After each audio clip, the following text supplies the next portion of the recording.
I sat at the grand oak conference table, my laptop open in front of me, taking notes as I had at every annual meeting for the past decade. My father, Daniel Harrington, presided at the head of the table, his perfectly tailored suit exuding authority, his salt and pepper hair in its usual immaculate style.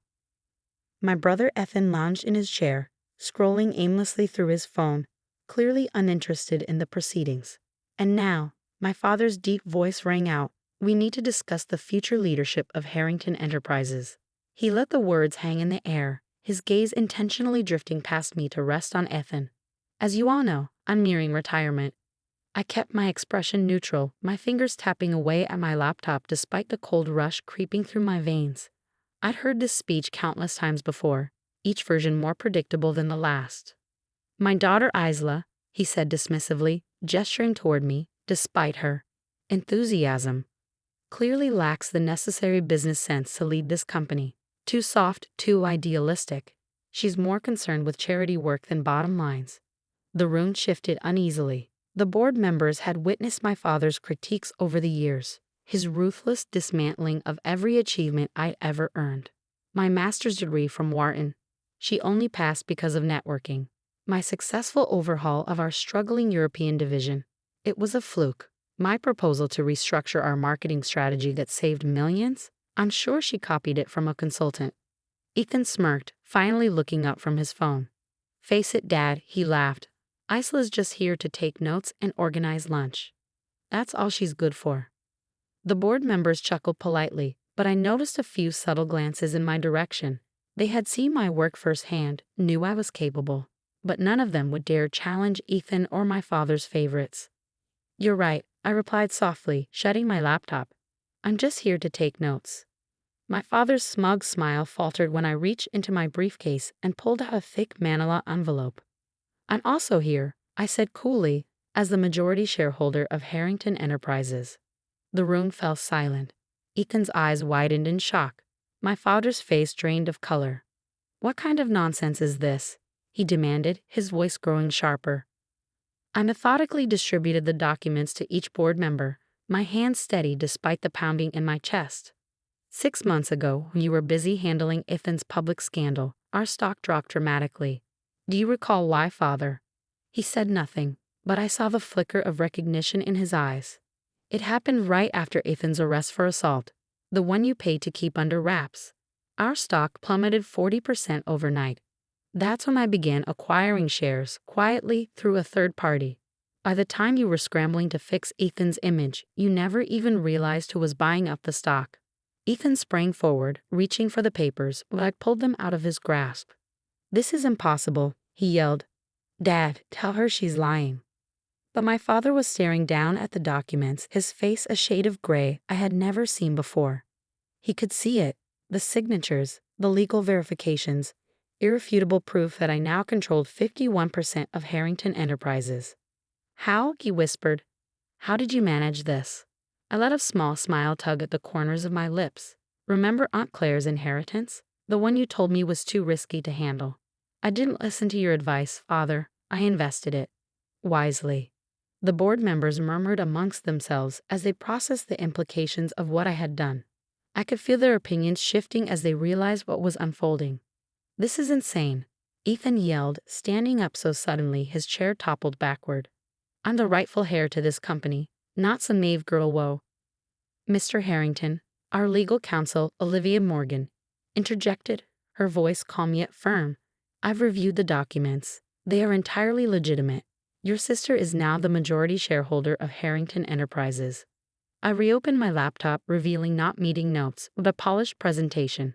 "Now that we've cleared up the ownership issue, let's talk about the future of the company, starting with the excessive bonuses and the reckless spending by some of our executives." Ethan sank back into his chair, his face as pale as ash. My father gripped the edge of the table, his knuckles whitening. "You think you can do this?" he growled. "I built this company from the ground up." "Yes, you did," I agreed, "and then you nearly destroyed it trying to shield Ethan from the consequences of his actions. The Montgomery account we lost last year, that was because he showed up to the pitch drunk. The Parker lawsuit, that was due to his inappropriate behavior with an employee. The European division crisis, It was his lack of oversight that caused it before I stepped in to fix things. I addressed the board directly. I compiled a full analysis of the company's performance over the last 5 years. I believe you'll find it quite enlightening. For the next 2 hours, I laid out the evidence, Ethan's failures, the money my father had funneled out of the company to keep scandals under wraps, the legal risks we were facing if changes weren't implemented immediately. I presented a clear, structured plan for turning the company around while maintaining our competitive edge. The board listened attentively, asking insightful questions, engaging with my ideas in a way they never had with my father's or Ethan's proposals. I could see respect building in their eyes as I demonstrated not only my knowledge, but my vision for the future. Throughout it all, my father remained silent, his face growing more stony with each passing minute. Ethan alternated between texting frantically, likely trying to bribe lawyers, and glaring at me with open hatred. When I concluded, the board voted unanimously to approve my proposals.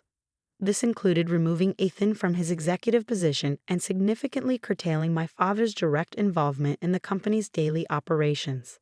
As the meeting adjourned, my father finally broke his silence. "You think you're so clever, don't you? Using my own methods against me." I packed my things calmly. "No, father. I used my own methods. You taught me that women are too emotional to succeed, so I removed emotion from the equation. You taught me that power is everything, so I gained it. You taught me that loyalty doesn't matter in business, so I stopped letting family blind me to what's right." "I'll take you to court," Ethan spat, waving his phone. "My lawyers." "Your lawyers will tell you to comply," I interrupted. "Unless you want me to release the full documentation on your past indiscretions." "I've been taking notes for years, Ethan. Very thorough notes." I stood smoothing my skirt as I prepared to leave. "You have until the end of the day to vacate your office. Security will escort you out. Father, you'll find the revised contract on your desk. I suggest you read it carefully before deciding whether to contest my decisions." As I turned toward the door, my father called after me, "You'll regret this, Isla. You don't understand how hard it is to run a company this large." I paused, allowing a small smile to cross my lips. "Actually, father, I've been running it for the past 3 years, ever since you entrusted me with a European division. You just didn't bother to check the reports closely enough to see my strategies turning everything around.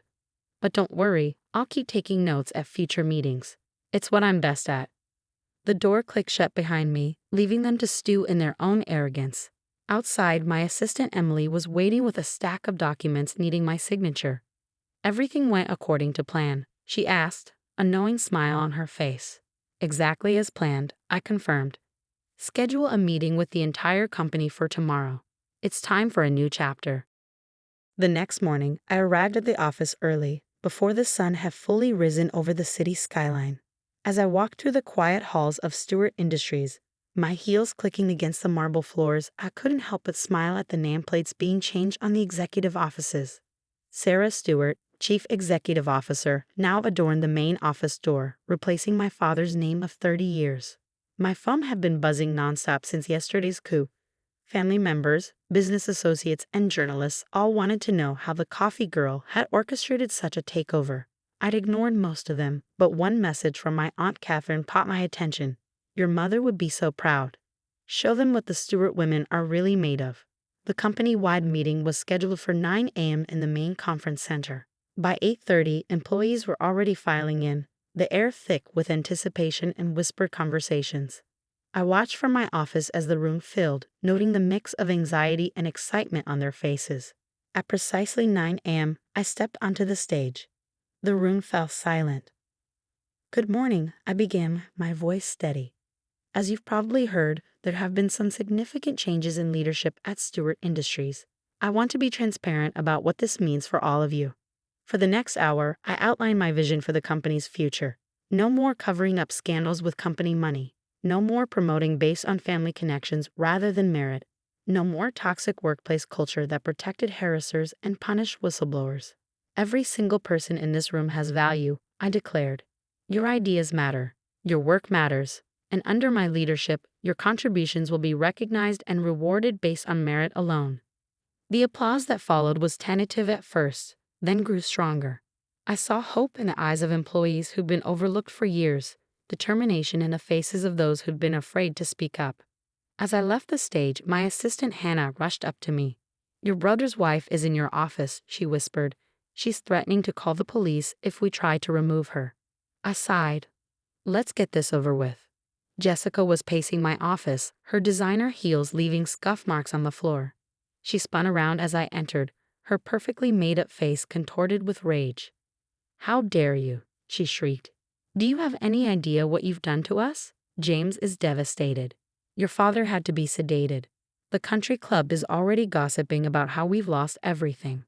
I sat down at my desk, deliberately taking my time to arrange my papers. Lost everything.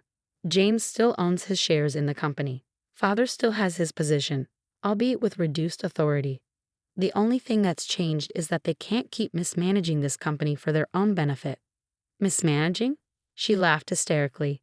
James worked his entire life for this company. He deserves. James has never worked a day in his life. I cut her off. "Let me show you something." I pulled up the company's financial records on my computer screen, turning it so she could see. These are the losses from projects James managed in the past 5 years. This red line shows the money father spent covering up his mistakes. And this, I pulled up another document, is the report from HR documenting every complaint filed against him for harassment, discrimination, and creating a hostile work environment. Jessica's face paled as she scanned the numbers. But he said those women were lying. He said they were just jealous. They weren't lying, Jessica, and deep down you know that. How many times have you had to apologize for his behavior at company events? How many times have you made excuses for him coming to work drunk or high? How many times have you watched him humiliate employees just because he could? She sank into a chair, her shoulders slumping. What am I supposed to do now? We just bought a new house. I have the charity gala coming up. That's not my problem, I replied calmly. But if you're worried about money, I suggest you look closely at your prenuptial agreement, specifically the clause about infidelity. Her head snapped up. What are you talking about? I slid a folder across the desk. More notes I've been taking. Your husband isn't as discreet as he thinks he is. Especially not with his assistant Jennifer. As Jessica flipped through the photos and hotel receipts, her face crumbled. Without another word, she grabbed her designer purse and fled the office, mascara streaming down her cheeks. I barely had time to breathe before my phone rang, my father's lawyer. "Miss Stewart, your father wishes to contest the stock purchase. He claims you used insider information." "Mr. Patterson," I interrupted, "before you continue, you should know that I have documentation of every questionable financial decision my father has made in the past decade, including the money he diverted from the company to his personal accounts, the false expenses he filed, and the bribes he paid to keep James's scandals quiet. Would he like to open that can of worms in court?" Silence on the other end. "Then, I'll advise him against legal action." Wise choice. The next few weeks were a whirlwind of changes. I restructured the executive team, promoting people who'd been overlooked due to my father's prejudices. Maria Chen, who'd been brilliant in middle management despite James's constant harassment, became our new COO. David Thompson, whose innovative proposals had been repeatedly shot down by my father, took over as head of development. The company culture shifted almost overnight. Without James's toxic presence and my father's outdated policies, people began to thrive. Ideas flowed freely in meetings, productivity increased, employee satisfaction scores rose dramatically. 3 months after the takeover, our stock price had increased by 40%. That's when the family started crawling back. First came the cousins, suddenly remembering all the times they'd supported me. Then the aunts and uncles, claiming they'd always known I had potential. My father's sister Linda, who'd once told me I should focus on finding a husband instead of a career, now wanted to know if her son could intern at the company. I declined them all politely but firmly. James tried a different approach. He showed up at my apartment one night, drunk and belligerent. "You think you're so smart," he slurred, swaying in my doorway. "But you're still just Dad's disappointing daughter. You'll never be a real businessman." "Businesswoman," I corrected him. "And I'm not the one who lost their job, their wife, and their reputation in a single day. How is Jessica, by the way? I heard she's quite happy with her divorce settlement." He lunged at me, but I'd anticipated this. My security team, which I quietly hired after the takeover, appeared instantly, restraining him. Add attempted assault to the restraining order, I told my lawyer the next day. 6 months after the takeover, Forbes magazine requested an interview. They wanted to feature me in their 40 Under 40 issue. The photographer suggested taking the photo in the company boardroom, the same room where my father and brother had humiliated me for years. As I sat in my father's old chair, now mine, the photographer asked me to share the secret to my success. Patience, I replied, and very good note-taking skills. The article came out a month later. I had it framed and sent copies to my father and James, along with their quarterly dividend statements showing how much money they'd made thanks to my leadership. 1 year after the takeover, I hosted a gala celebrating Stewart Industries' most successful year in its history. The event was covered by all major business publications. I gave a speech about innovation, integrity, and the importance of recognizing talent regardless of gender or background. My father attended, though he hadn't been invited. He looked older, smaller somehow. He approached me after my speech, a glass of whiskey trembling in his hand. "You've done well," he admitted grudgingly. "Better than I expected." "I know," I replied. "I've always done better than you expected. You just never bothered to notice." He flinched. "Sarah, I may have been wrong about some things." "Some things?" I raised an eyebrow. "Many things," he amended. "I don't suppose, is there any chance we could start over? As a family?" I studied him for a moment, remembering all the years of dismissal, of cruel comments, of being told I wasn't good enough. Then I thought of my mother, who taught me that true strength isn't about revenge, it's about rising above those who tried to keep you down. "We can't start over," I said finally, "but if you're willing to acknowledge your mistakes and make real changes, we might be able to move forward. As business associates first, family, we'll see." He nodded slowly, understanding that this was more than he deserved but less than he'd hoped for. The next board meeting was held in the same room where everything had changed a year ago. But this time, when I sat at the head of the table, no one questioned my right to be there. When I spoke, everyone listened. My assistant brought in coffee before the meeting started, premium roast served in fine china cups. I caught my father watching as I poured my own cup. "You know," I said conversationally, "it turns out I'm actually terrible at serving coffee, but I'm excellent at running a Fortune 500 company. Funny how life works out, isn't it?" The board members chuckled. Even my father managed a small smile. I opened my laptop, the same one I used to take all those careful notes over the years. But now, instead of recording their dismissive comments and cruel jokes, I was presenting our latest quarterly results, our expansion plans, our rising stock prices. The company was thriving. Our employees were happy. Our innovations were making headlines. And the quiet girl they'd underestimated for so long was leading it all. Sometimes when I work late in my office, I look at that old graduation photo and think about how far I've come. My mother's words still ring true. The best revenge isn't about destroying others. It's about becoming everything they said you couldn't be. And I've become so much more than they ever imagined possible.